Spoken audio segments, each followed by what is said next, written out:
Hey everybody, what's going on? We're back with some Final Fantasy VII Ever Crisis, and today I'm going to do my best to explain the Materia system to you and simplify it the best I can as quickly as I can, because it can seem like kind of an intimidating system, but really when you break it down, it's not so bad.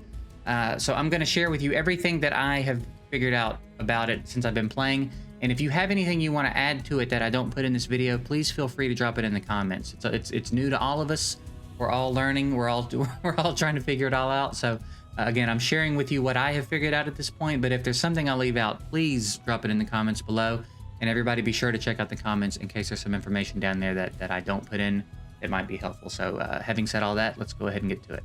So we'll talk very quickly about the basics of the Materia system, kind of an introduction to it, and then we'll get specifically into enhancing and synthesis and all of those things. But it's worth just talking about a few of the key early game components or introductory components, I guess, for Materia. You can equip 3 Materia to a champion, and you have your green Materia, which is magic basically, and then you have your yellow Materia, which is typically some sort of magic infused physical Materia. So for example, here we've got Thunder Blow,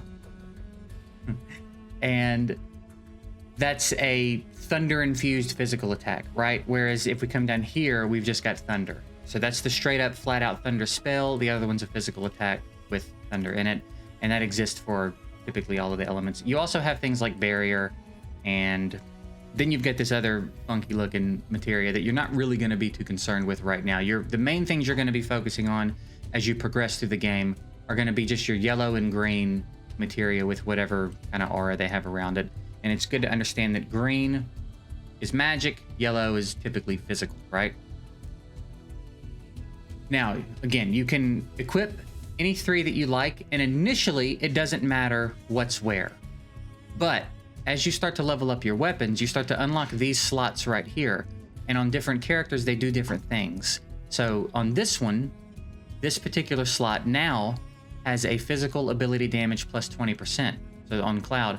So up here, it's going to really behoove you to put yellow materia, because that's the only materia that's going to get the benefit. We're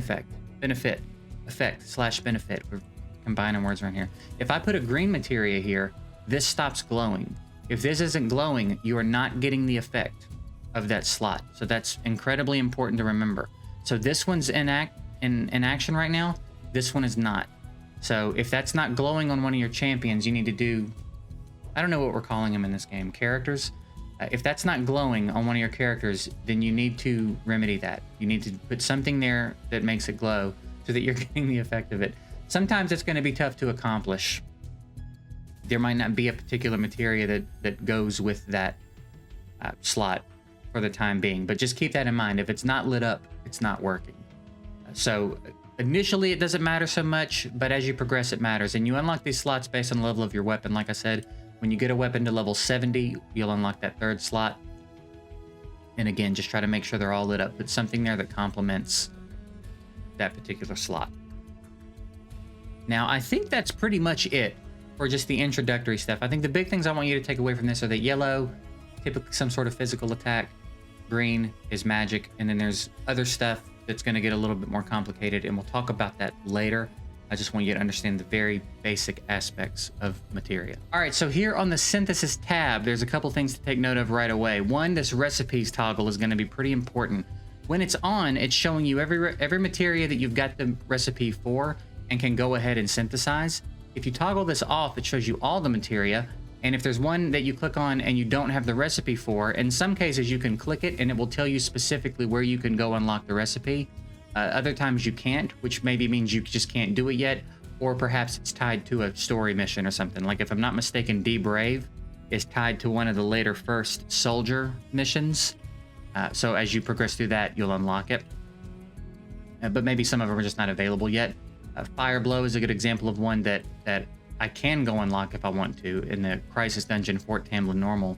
I just haven't done it yet, okay? I specifically did this with Thunder Blow. I wanted to put this on Cloud. So I went and hunted it down specifically, but that's worth noting that that's there, okay?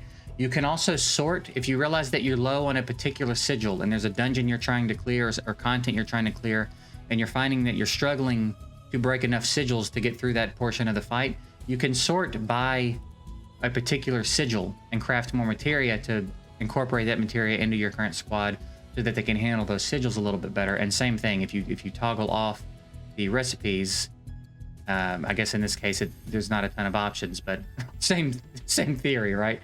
So here is materia that doesn't matter. Here's where it gets narrowed down to specifically that. All right. Now, as far as synthesizing goes, it's fairly straightforward. You click on a materia, it'll tell you what you need. If you have what you need, you can click synthesize and then click synthesize again, and it begins. You can also add materials. I don't know why it said NA down there, because it is A.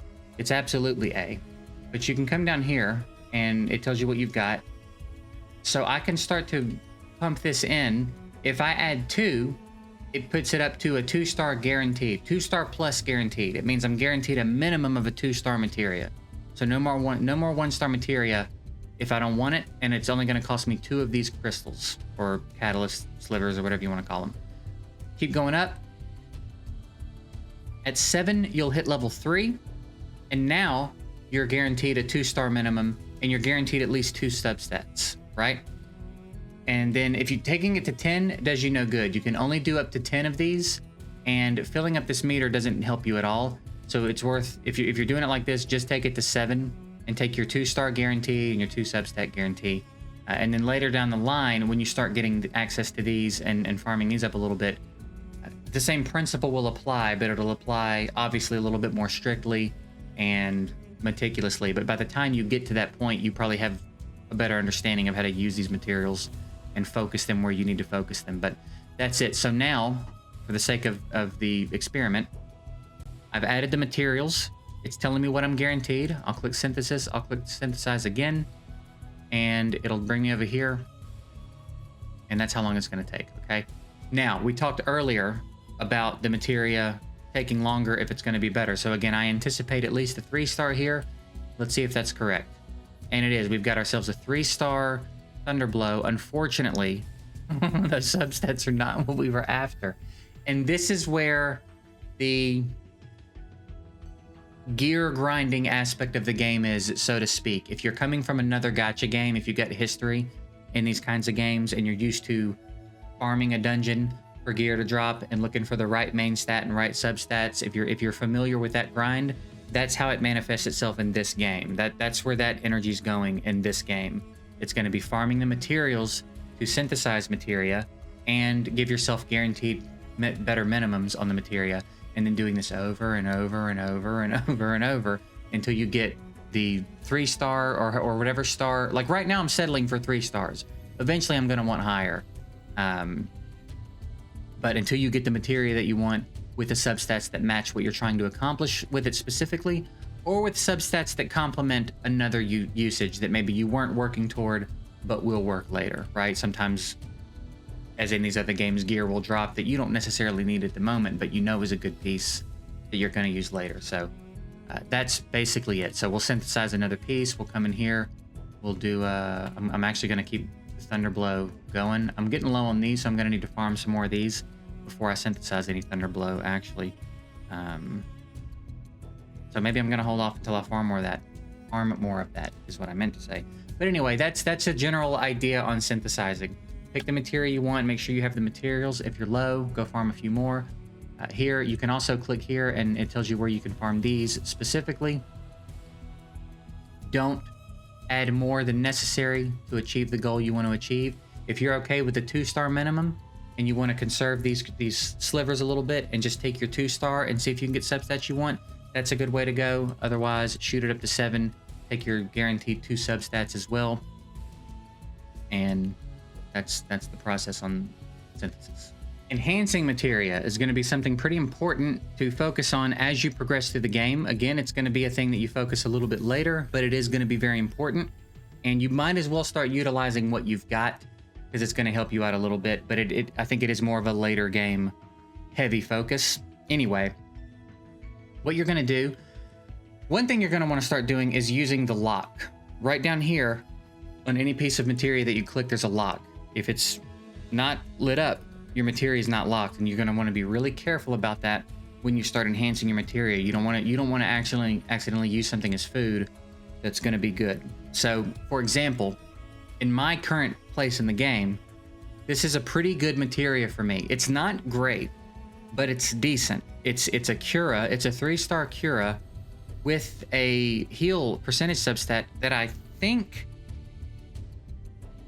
I got a few rolls in. It's definitely gotten some rolls. I don't think that's a minimum roll. I don't know if there's a way to tell how many rolls you've gotten in something.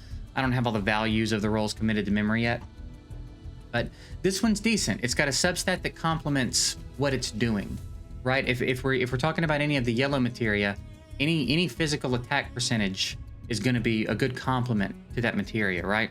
HP percentage is typically, I think, a pretty decent substat to have on everything.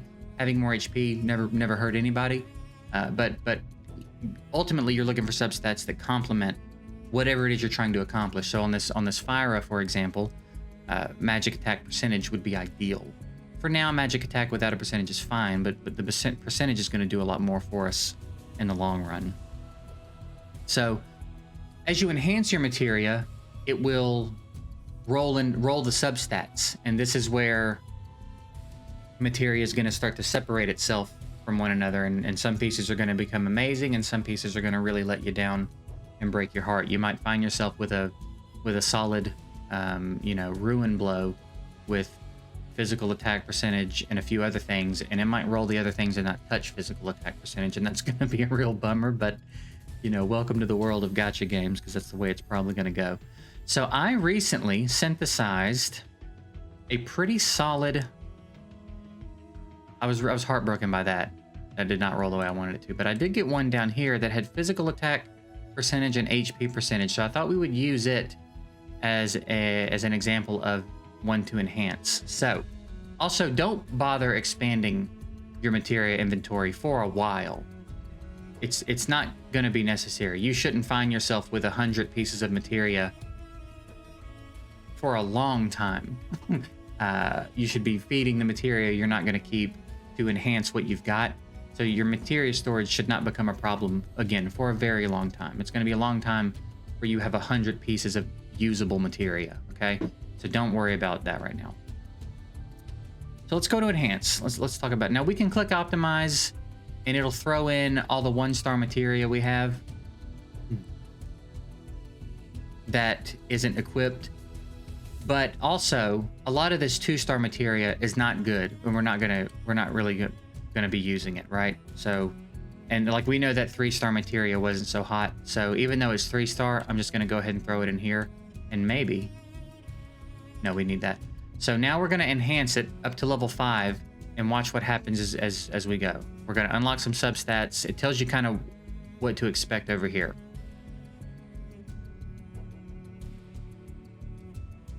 So now we're at level 5, we can upgrade the materia. Now when you upgrade the materia, you increase the level cap, but I believe you also have a chance of increasing the rarity. So we stand a chance of adding another star to this materia as well. We did not that time, but I believe that you do have a chance at pulling that off. So we're gonna continue to level it up. If we can find it again, where did it go? Yeah, we're gonna click. Oh, you have to click enhance again. I don't love that. Now, if we had optimized, will it automatically do anything? No. So, again, a lot of 2-star materia down here. I'm synthesizing a lot of materia. I'm pretty comfortable just using most of this because I'm gonna make a bunch more anyway, and it's all very early game 2-star materia. So for the sake of seeing what we're working with, we're just gonna go through, throw in a bunch of this 2-star materia to get it up to level 10 and see what we get again, okay? Again, yeah, these thunder blows can go. Can we get it up to 10? I'm pretty sure we can. All right, so now it's gonna hit level 10 and we get to see what impact it's gonna have again. So watch as it rolls up each level, what we get. We got a physical attack roll. We got an HP roll. Not bad. Could have gone worse, right? We got a couple of other substats that I don't necessarily love, but we did get an extra roll in physical attack and an extra roll in HP. So I'm pretty content with that. I'm pretty happy with that.